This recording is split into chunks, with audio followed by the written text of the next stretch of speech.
প্ৰথম কথা হ'ল আপোনাৰ মুখ্যমন্ত্ৰী পদটো আপুনি এনজিঅ'ক দিব পাৰিবনে? আপোনাৰ মুখ্যমন্ত্ৰী পদটো আপুনি এনজিঅ'ক দিব পাৰিবনে নাই?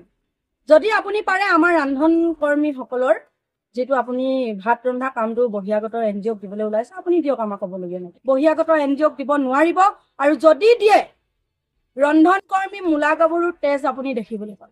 আমি কোনো কাৰণতে ভয় নকৰো, আমি মূলা গাভৰু হৈ ওলাই আহিম ৰন্ধন কৰ্মী। সমস্যাটো বহুত হ'ব। প্ৰথম কথা হ'ল মাননীয় মুখ্যমন্ত্ৰী ডাঙৰীয়াক আমি আহ্বান জনাইছো, আপুনি যেটো ঐক্যপাত্ৰ যেটো এনজিঅ'ক দিবলৈ ওলাইছে, ঐক্যপাত্ৰ নামৰ যেটো এনজিঅ'ক দিবলৈ ওলাইছে, প্ৰথম কথা হ'ল আপুনি হেতু বন্ধ কৰিব লাগিব, আপুনি হেতু বাতিল কৰক।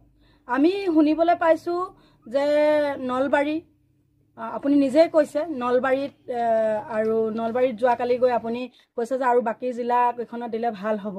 গতিকে আপুনি এতিয়া ইয়াৰ পৰা আপোনাক হকিয়াই দিছো, আপুনি বন্ধ কৰক। প্ৰথম কথা হ'ল আপোনাৰ মুখ্যমন্ত্ৰী পদটো আপুনি এনজিঅ'ক দিব পাৰিবনে? আপোনাৰ মুখ্যমন্ত্ৰী পদটো আপুনি এনজিঅ'ক দিব পাৰিবনে নাই? যদি আপুনি পাৰে আমাৰ ৰান্ধন কৰ্মীসকলৰ যেটো আপুনি ভাত ৰন্ধা কামটো বহিয়াগত এনজিঅ'ক দিবলৈ ওলাইছে আপুনি দিয়ক, আমাক ক'বলগীয়া নাই। কিন্তু আপোনাৰো সিটটো আপুনি বহিয়াগতক দি লওক। দ্বিতীয়তে হৈছে আমি এতিয়ালৈকে 22 বাৰ শিক্ষামন্ত্ৰী মহোদয়ক আমি লগ কৰিছিলো, 22 বাৰ। প্ৰতিটো আলোচনাতে কৈছিলে যে আমি যেতিয়া সুধো কোনো কাৰণতে এনজিঅ' নাহে বুলি কৈছিলে।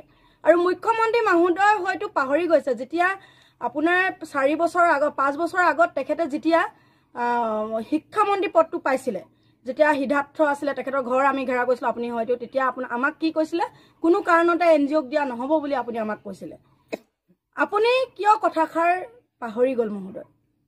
আপোনাক আমি হাতজোৰ কৰি অনুৰোধ কৰিছো, কোনো কাৰণতে আপুনি বহিয়াগত এনজিঅ'ক দিব নোৱাৰিব, আৰু যদি দিয়ে ৰন্ধন কৰ্মী মূলা গাভৰুৰ তেজ আপুনি দেখিবলৈ পাব। আমি কোনো কাৰণতে ভয় নকৰো, আমি মূলা গাভৰু হৈ ওলাই আহিম ৰন্ধন কৰ্মী। প্ৰথম আমাৰ কাৰ্যসূচী হ'ব আমাৰ ৰন্ধন কৰ্মী। আজি আমাৰ আলোচনা হৈছে বিটিআৰত, প্ৰেচিডেণ্ট ছেক্ৰেটাৰীৰ লগত আমাৰ মিটিং হৈছে, আলোচনা হৈছে। প্ৰথম কাৰ্যসূচী হ'ব ৰেলপথ বন্ধ। আমি 7 জুলাই তাৰিখে আমি ৰন্ধন কৰ্মী সকলে মিলি যেহেতু নেকি আমাৰ এতিয়া স্কুল আছে, আমি 1 তাৰিখৰ পৰা কাৰ্যসূচী ল'ম, আৰু কোন সময়ত বহি দিম আপোনালোকে গম নাপাব। প্ৰথম কাৰ্যসূচী আমি ৰেলপথ বন্ধ কৰিম কুকুৰাজাৰ। দ্বিতীয়তে আমাৰ ৰেলপথ বন্ধ হ'ব খানাপাৰাৰ পৰা।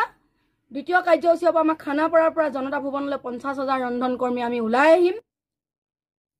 আমি এতিয়া ভয় নকৰো, পুলিচৰ ৰঙা চকু আমি ভয় নকৰো, আপোনাকো আমি ভয় নকৰো।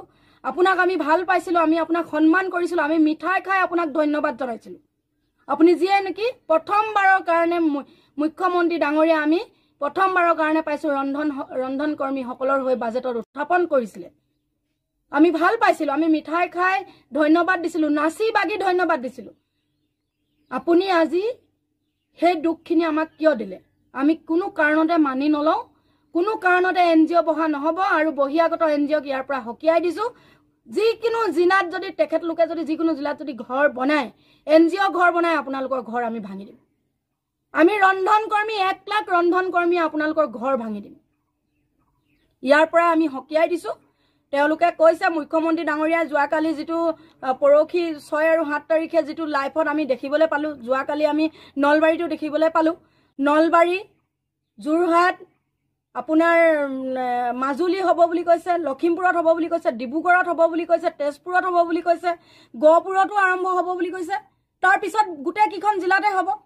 আমি ৰন্ধন কৰ্মীসকলে কোনো কাৰণতে মানি নলওঁ। আমাৰ ল'ৰা ছোৱালী কণ এয়া আজি 2005 চনৰ পৰা এই ৰন্ধন কৰ্মী শিৱসাগৰ জিলাত ভাত বনাই আছে। ল'ৰা ছোৱালীক বহুত সুন্দৰ কৰি ভাত পানী দিছে, ধুনীয়াকৈ খাইছে।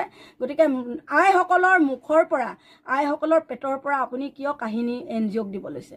আপুনি আমাৰ লগত কিয় মুখ্যমন্ত্ৰী ডাঙৰীয়া এবাৰ আলোচনা কিয় নকৰিলে? আপোনাৰ সিটটো, আপোনাৰ মুখ্যমন্ত্ৰী পদটো বেলেগক দিব পাৰিবনে? বহিয়াগত এনজিঅ'ক দিব পাৰিবনে?